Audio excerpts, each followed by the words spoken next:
my list. My list of things that I wanted in this arc of Black Clover is coming so close. I think all that's left is, given this chapter, all that's left is a 1v1 with Zora. I didn't know if I was going to get the Nozzle fight, but it looks like from this chapter, the Nozzle fight is here. And I think it makes, it was handled pretty well. I don't think this chapter, it starts and ends in one chapter. But, as known, Tabata has a really good power set. And there are powers and magics that directly counter each other, even if, there's a huge gap between the characters.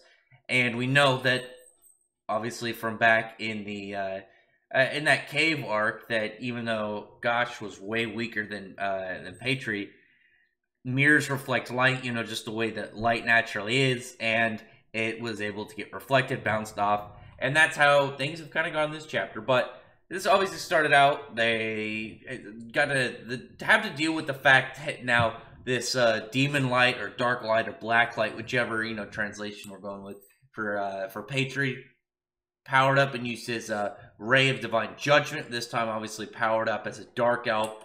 Asta in this buffed up form, he actually takes out his second sword, which I thought was really quiet. Just dual wielding in this upgraded one looks pretty badass. And I know that they were both pitch black, because we've seen him dual wield before like this, and only one sword was black and one was kind of the ashy, worn down kind of design that they usually were. But now he's able to have both, this pitch black, so he's got his main sword, his first sword, to kind of act as a shield, while using his Demon Destroyer sword to have that kind of AoE dispel tone to it, while Yuno comes up to aid, and just them working full together, being able to shoot back one of the blasts, actually. And it looked like that was good. Asta's form actually fell off at that point, decayed away. And looking at it, Yuno's is still good. Yuno's still in his spirit dive with his elf powers, and it's still the upgraded version. So poor Asta, as I talked about recently, is once Yuno got that elf buff, I just saw him as too much for Asta. But then obviously they're keeping up with each other, and it looked like they were equal. But though it seems they're equal in power, they're not equal in stamina right now. Yuno can easily hold his elf spirit dive form way longer than Asta can hold his anti-magic form. And poor guy, but right after they, Asta expelled like the rest of his strength to shoot back and deflect that judgment cannon, Patri he looks fine from it. He looks a little bit damaged, but he just gets up and instantly charges another one, gets ready to shoot it. But when it looks like they're a little bit screwed, that elemental kind of countering that we know of got taken into place, because who showed up just in time to save them was Nozzle, who used his mercury magic to condense his mercury into a solid, obviously mercury is a metal like that. I think a lot of people see what mercury look like. It's reflective, and so he's able to bounce the light right off. And he was able to continuously go on about it while the series explains not only the fact that his mercury magic counters Patri's magic, but also just the way that it works. A metal liquid, it is able to, I guess, liquid metal, whichever one you prefer. It's able to take specific shapes at the user's will, making it amazing for both offense and defensive. But not only that, here it also holds a higher level of skill, because it can now counter the way that this light is. And it was a really good moment, because if it was just Nozzle in general, it'd be like, how is he covering the gap between him and Patri? But no, he's able to now cover this gap, not because of strength, but because of straight power counters. And there's always times where characters, they're able to win fights because their ability counters, whoever they're fighting. But I don't think it's as well structured and kind of normal rock paper scissors-y as it is in Black Clover. It's very much set in stone. You're not going to get it. Well, Not 100%, but definitely enough that it clearly, poor light magic, you get a strong enough level of reflection, you're just bouncing right back. Well, it doesn't even strong enough, just reflection in general. But you just see Patrick just kind of going around using attack, trying to figure out what to do, and he just played right into Nozzle's trap, because Nozzle, unlike Patry, especially in this Dark Elf version, Nozzle has a lot of combat experience, uses his Mercury Rain, drops all these Mercury drops around to kind of get him just to kind of keep on the move, not really attacking, stay more on the defensive.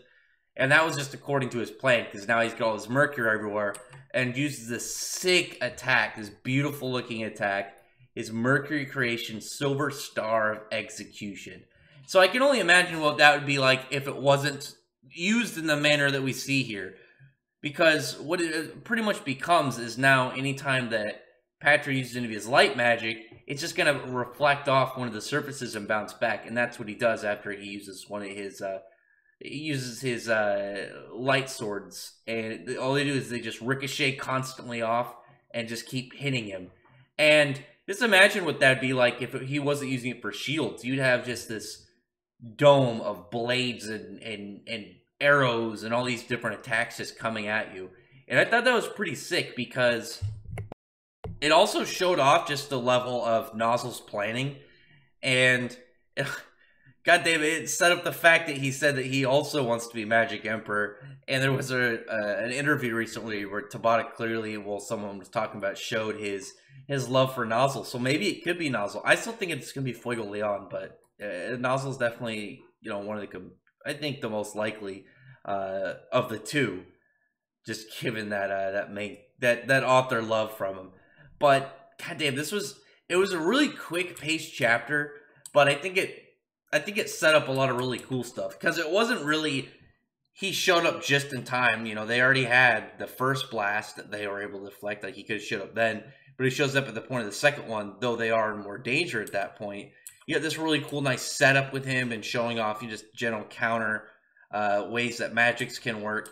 But also, just I really like the fact he used his his Mercury Rain spell to just get him scattered, all this different droplets of Mercury all over the place to really just set up his Silver Star of Execution, because it just looks so badass looking, just beautiful, badass, and at the same time, it's versatile as hell in just the ways that he's able to go about it. But pretty good chapter, pretty exciting. It's nice to see Nozzle finally get some action after he's really just had like auto attacks and getting screwed over by that elf that was able to disrupt mana within an area. So good chapter, fun. Definitely enjoyed some of the scenes with Nozzle. Like, it was just so badass looking, just him building up to it, him just coming in and being like, I get you're way more powerful than me. I get that your magic is way more powerful than mine as well. But guess what, bitch? I counter you, and you're screwed because of that. Come at me. I'm just going to keep making shields and reflect them and just bounce off, and you're going to look like an idiot. So, I don't think that Patry's done. I think he's going to have something else, because we know at least he's got one spell above his Light Judgment Cannon, that being his Light Arrows of Judgment. Was that the one he used against Julius? You know the one I'm talking about, that really big one. And it wouldn't surprise me if he was that powerful here, even though the other one was built up over time. But this one obviously is his Dark Elf empowered version, so gonna be a nice thing to look forward to. I don't think he's down. I feel like it's not just because he's a boss character. I feel like as the first Dark Elf we've seen, he's gonna have to show off a lot more than just dark versions of what he had already. So that's going to be it for this one. Like I said, really short chapter. Nice beginning for Nozzle's fight. Definitely want to see more Nozzle, because Tabata has a really good sense of making the characters have different fighting styles. Like Yami's a swordsman who, and all of his different abilities kind of combo into each other.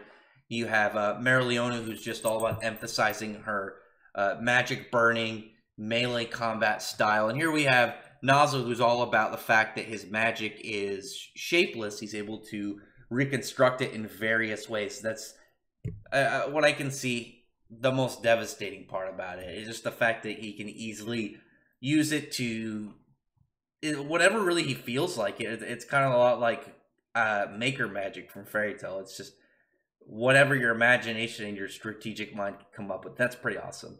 And like I said, I Nozzle getting a good fight was one of the things that I went into this arc with, what, like a year and a half ago, and that is finally happening. All I got left on my list is Zora if he ends up getting a 1v1. And again, it could happen because even if these guys are way more powerful, Zora's magic is not power-based. It's more of strategic and setup-based, which he's really good at, as well as baiting people into his stuff. But other than that, drop a comment below and what you thought about this chapter. And hopefully I can get you to befriend the like button and the subscribe button. You know, thumbs up the video and subscribe for more content. But other than that, I appreciate everyone who's already subscribed, and I thank y'all for listening. Bye.